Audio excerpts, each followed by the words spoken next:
আরে তাই তো বলি শিরায় শিরায় রক্ত, ভাই জ্ঞানের ভক্ত, আরে শিরায় শিরায় রক্ত, ভাই জ্ঞানের ভক্ত। তাই ভাইজান যেখানে, আমরা আছি সেখানে, ভাইজান যেখানে, আমরা আছি সেখানে। এ বাংলার নিপীড়িত অসহায় বঞ্চিত মানুষের কণ্ঠস্বর ফিরোজা নওশাদ সিদ্দিকী মহাশয় আপনাকে জানায় ওয়েলকাম। ওয়েলকাম ওয়েল, ভাঙড়ের বিধায়ক ফিরোজা নওশাদ সিদ্দিকী মহাশয় আপনাকে জানায় স্বাগতম।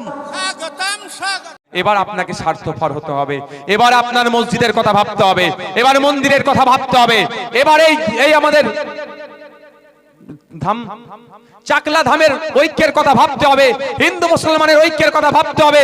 জাহের থানের জমি চুরি হয়ে যাচ্ছে, ফিরিয়ে নিয়ে আসতে হবে। ওয়াকফ সম্পত্তি লুটার চেষ্টা করছে, ফিরিয়ে নিয়ে আসতে হবে।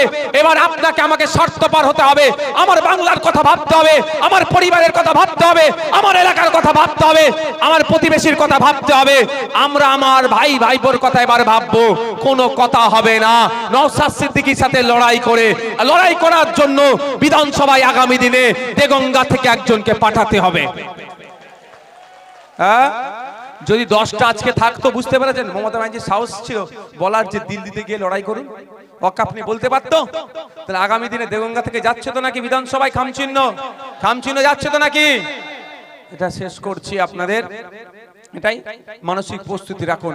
ভাঙড়ের মানুষ ভোট দিয়েছে বলে জিতে গেছি, আপনারা ভোট দিলেই জিতে যাবে খামচিহ্ন, তা আপনাদেরকে দিতে হবে।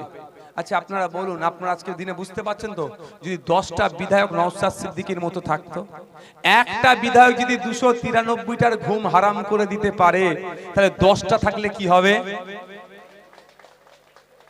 কে আসছে কে যাচ্ছে দেখার প্রয়োজন নাই। দেগঙ্গা থেকে আগামী দিনে আমরা কি করছি? মায়েরা, খামচিহ্ন মনে আছে তো? কোনো কথা কারো শোনার দরকার নাই। বিশ্বাস রাখেন তো ভাইজানদের প্রতি, যে ভাইজানরা বিপদে পাশে থেকে চলে যাবে না, সাথে সাথ দিয়ে লড়াই হবে। যখন এনআরসি সিএ করে দেশ থেকে তাড়াবে বলেছিল, এই ভাইজান ছুটে গিয়েছিল সুপ্রিম কোর্টে, মমতা ব্যানার্জি যায়নি।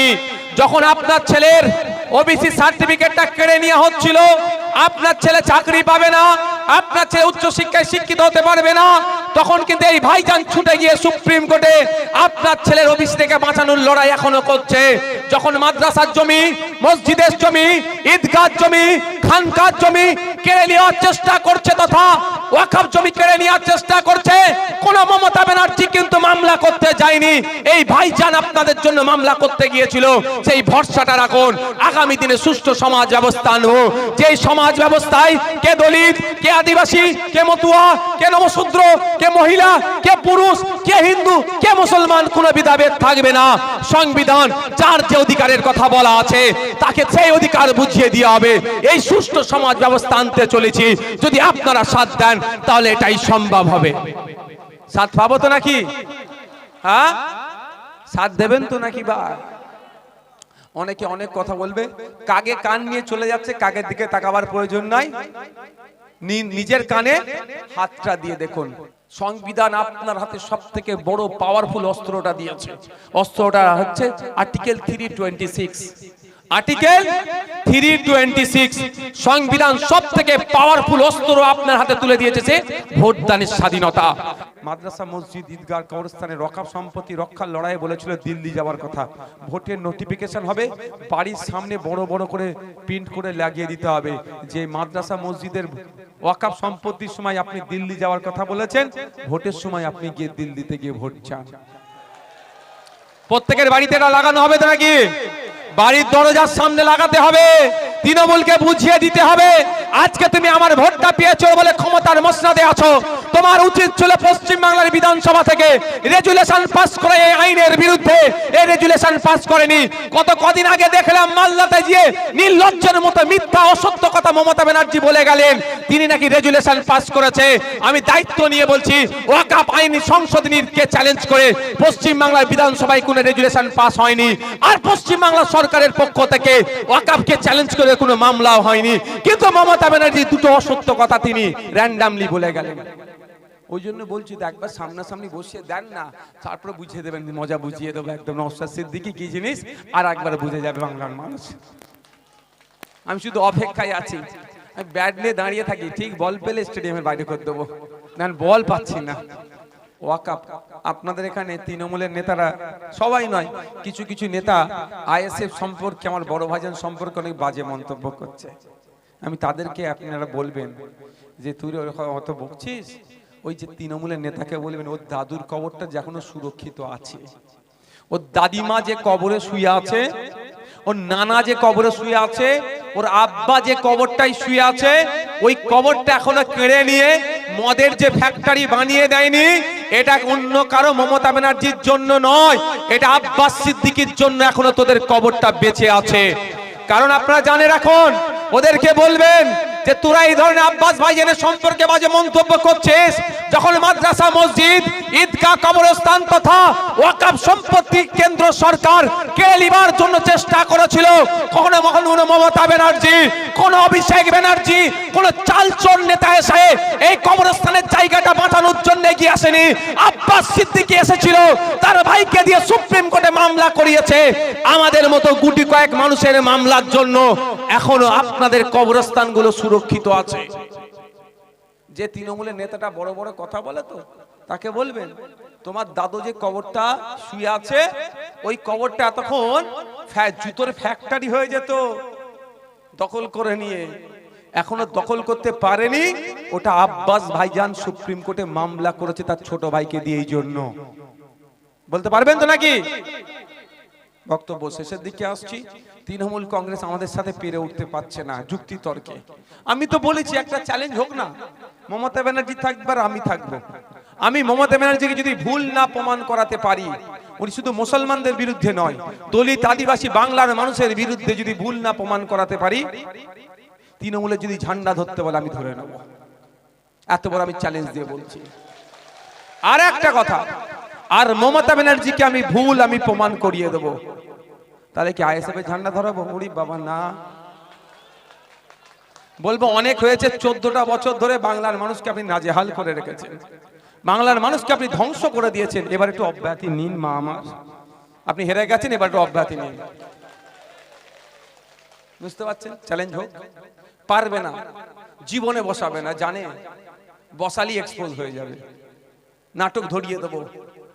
মুখে বিজেপিকে আটকানোর নাম করে শুভেন্দু অধিকারীকে ছেড়ে রেখেছেন। শুভেন্দু অধিকারী ধরে এখন জেলের মধ্যে রাখা দরকার। কলকাতা পুলিশের সিপি স্যারকে গালাগালি দিল, তা ধরে জেলের মধ্যে রাখার দরকার নাই।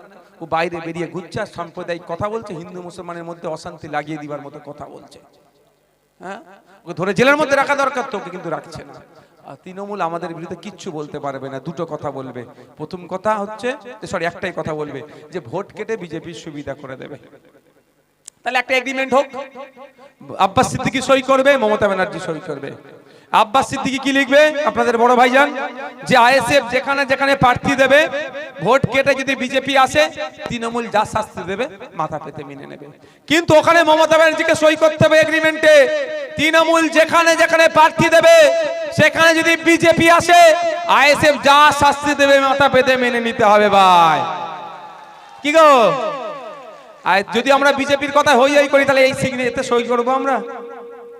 আমরা বিজেপিকে আটকানোর জন্য সর্বোচ্চ দিয়ে লড়াই করতে নওশাদ সিদ্দিকী প্রস্তুত আছে। আপনারা আছেন তো নাকি? আপনারা তো চান যে বিজেপি আটকানো? আপনারা চান তো নাকি? হাতটা তুলে রাখুন সবাই। আপনারা চান তো যে বিজেপি আটকাক? সবাই তো চান নাকি? তাহলে আমরা যদি চাই, আমরা সিগনেচার করতে অসুবিধা আছে? আমরা সিগনেচার করে দেবো। যদি আমাদের ভোট কেটে বিজেপি আসে, যা শাস্তি তৃণমূল দেবে মাথা পেতে মেনে নেব। কিন্তু ওখানে মমতা ব্যানার্জিকে সই করতে হবে। যেখানে তৃণমূল প্রার্থী দেবে, যদি বিজেপি আসে, আইএসএফ যা শাস্তি দেবে মেনে নিতে হবে। পারবে? করবে না। দেখি এবার কত দুধকে দুধ, পানিকে পানি হয়ে যাবে। ওরা জীবনে সই করবে না, কারণ আমাদের তো কোনো পিছনে তাকাবার জায়গা নাই। আমরা তো বিজেপির বিরুদ্ধে লড়াই করার জন্য প্রস্তুত নিয়ে আছি। কিন্তু মমতা ব্যানার্জি জানে, যদি বিজেপিকে আটকানোর জন্য ওইখানে সই করি, তাহলে সকালে সই করবো, সন্ধ্যেবেলা ভাইপো তিহার জেলের ভাত খাবে। তাহলে উনি উনার ভাইপো, পরিবার, দলের নেতাদেরকে বাঁচানোর জন্য আপনাদের ভাই ভাইপো গুলোকে ধ্বংসের দিকে ঠেলে দিচ্ছে। এটা মেনে নেওয়া যাবে না। বিহারে আপনিও বলছেন, আমিও বলছি ভোট চুরি। আপনি কন্টেস্ট করেনি, আমিও কন্টেস্ট করিনি। সেখানে বড় বড় দল কন্টেস্ট করলো। এখন আমি ভেবে পাচ্ছি না মামলা কেন করছে না। আমার একটা সন্দেহ আছে। তাহলে সবাই তলায় মিলেমিশে চলছে নাকি? তবে একটা কথা বলে দিই, ওটা বিহার, এটা বাংলা। এটা বাংলা, এটা রবি ঠাকুরের বাংলা, কাজী নজরুলের বাংলা। এ বাংলায় 18 বছর বয়সে দেশের জন্য শহীদ হয়ে গেছে, ইতিহাসে আছে। এ বাংলার মেয়ে 22 বছরে প্রীতিলতা ওয়াদ্দেদার, 22 বছরের মেয়ে, মানে সেই 22 বছরের মেয়ে জীবন দিয়েছে দেশের জন্য, এই বাংলার মেয়ে। আর আজকে হাজার হাজার প্রীতিলতা আমার সামনে দাঁড়িয়ে আছে, হাজার হাজার ক্ষুদিরাম আমার সামনে দাঁড়িয়ে আছে, হাজার হাজার বিরসা মুন্ডা আমার সামনে দাঁড়িয়ে আছে এই বাংলায়। ভয় পাওয়ার কি আছে? লড়ে নেব। কি বললাম? গণতান্ত্রিক প্রক্রিয়াতে খেতেও পাহারা দেব, খামারও পাহারা দেব। ঠিক আছে? বলেন ভাই খেতে ফলাতে মানে খামারে ফলাবো? আমি আপনাদেরকে একটা দায়িত্ব দিচ্ছি, আপনারা খেতে ভালো করে ফলান, খামারে এরা বুঝে নেবে। এরা পারবেন তো? আপনারা ক্ষেতটাতে ভালো করে ফলান, ভোট ছুটিয়ে দেন, শখ মিটিয়ে দেবো, শখ মিটিয়ে দেবো। শোনেন, একটা কথা বলে রাখি, আমি আইন বহির্ভূত কথা বলি না আর বলবো না, কিন্তু এতটুকু বলে যাচ্ছি, সেলফ ডিফেন্স কিন্তু বৈধ। কি বললাম? আইনে সেলফ ডিফেন্স কিন্তু বৈধ। যার বোঝার বুঝে নেবেন, যে না বুঝতে পারেন টিভি চালিয়ে পোকো চ্যানেল দেখবেন, ওই কার্টুনের চ্যানেল দেখবেন। সেলফ ডিফেন্স বৈধ। আপনার ভোট দানের অধিকার যদি কেউ কাটতে চায়, সে সংবিধানকে সে অবজ্ঞা করছে। আপনার ভোট যদি ইপিট উপিট করিয়ে দিবার চেষ্টা করে, সে সংবিধান বিরোধী কাজ করছে। সংবিধান বিরোধী কাজ করা মানে সে দেশদ্রোহী। দেশদ্রোহীর সাথে কি আচরণ করতে হয় আর বলতে লাগবে? এই যে দেশদ্রোহী, তার সাথে কি আচরণ হবে? নিশ্চিতভাবে তাকে গোলাপ ফুল দেওয়া হবে না। সে আপনারা বলে দেন না, মনে মনে সেট করলেন, ওটা আমি গ্যাপটা রেখে দিলাম, মনে সেট করলেন যে দেশদ্রোহী সংবিধান বিরোধী কাজ করবে তাকে জবাব দেওয়া হবে। তাই আগামী প্রস্তুত আমরা নিয়ে নিচ্ছি। তবে এটা মাইন্ড থেকে না ভুলে যায়, মাদ্রাসা, মসজিদ, কবরস্থান, ঈদগাহ যখন কেড়ে নিতে চেয়েছিল, সেই সময় যখন আমরা রাস্তায় নেমেছিলাম, আমাদের নামে মিথ্যা মামলা দিয়েছে। আর ওই প্যাটিস বিক্রেতাকে রাত্রে ধরেছে, সকালে জামিন দিয়ে দিয়েছে মমতা ব্যানার্জির পুলিশ। মমতা ব্যানার্জির নির্দেশ হয়, পুলিশের কিছু করার ক্ষমতা নেই।